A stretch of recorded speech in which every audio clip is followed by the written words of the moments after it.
Ini adalah kisah seorang wanita yang hidupnya diubahkan oleh Tuhan.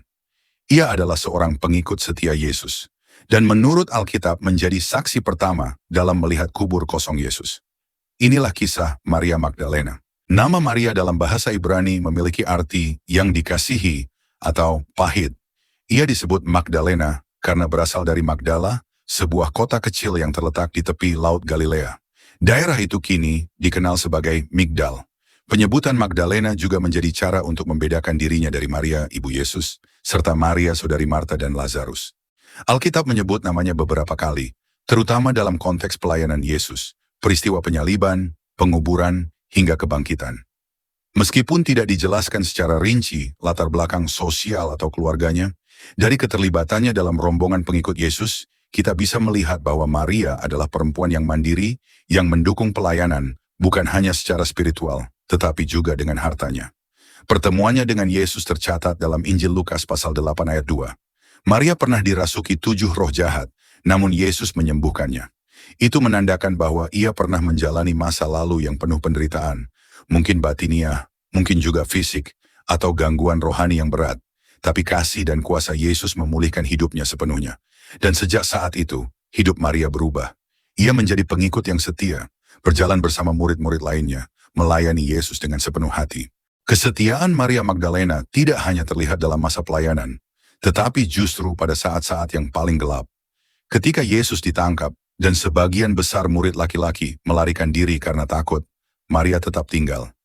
Ia berdiri dekat salib saat Yesus disalibkan. Ia menyaksikan ketika tubuhnya diturunkan dan dikuburkan. Dan saat pagi-pagi buta, di hari pertama minggu itu, ketika hari masih gelap, Maria datang ke kubur. Di sanalah sebuah peristiwa luar biasa terjadi. Dalam Injil Yohanes pasal 20, diceritakan bahwa Maria melihat batu kubur telah terguling. Ia menangis dan kebingungan. Bahkan sempat mengira Yesus adalah penjaga taman. Namun saat Yesus memanggil namanya, Maria, ia langsung mengenali suara itu. Dengan hati yang penuh haru, ia menjawab, Rabboni, yang artinya guru. Yesus kemudian mengutusnya untuk menyampaikan kabar sukacita kepada para murid bahwa ia telah bangkit. Karena itulah Maria Magdalena disebut sebagai rasul bagi para rasul. Seorang wanita yang pertama kali menyaksikan dan memberitakan kebangkitan Yesus. Selama berabad-abad, identitas Maria Magdalena sempat tercampur dengan tokoh-tokoh perempuan lain dalam Alkitab. Pada abad ke-6, Paus Gregorius Agung mengaitkannya dengan perempuan berdosa yang mengurapi kaki Yesus, serta Maria dari Betania, saudari Marta dan Lazarus.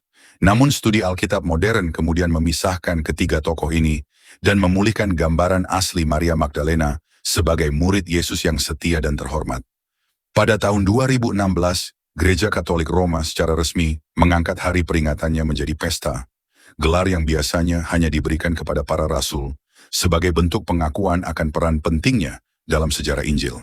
Kisah Maria Magdalena adalah kisah tentang kasih karunia yang memulihkan. Tentang seorang wanita yang pernah berada dalam kegelapan, namun dipulihkan oleh Yesus. Ia tidak hanya disembuhkan, tetapi dipanggil, diutus, dan diberi kehormatan besar sebagai saksi pertama dari kebangkitan Tuhan. Dalam setiap langkah hidupnya, Maria Magdalena menunjukkan makna sejati dari seorang murid. Ia tidak hanya mengikut ketika segalanya berjalan baik, tetapi tetap setia saat penderitaan datang. Dan dengan keberanian luar biasa, ia menyampaikan kabar sukacita mengenai kebangkitan Kristus.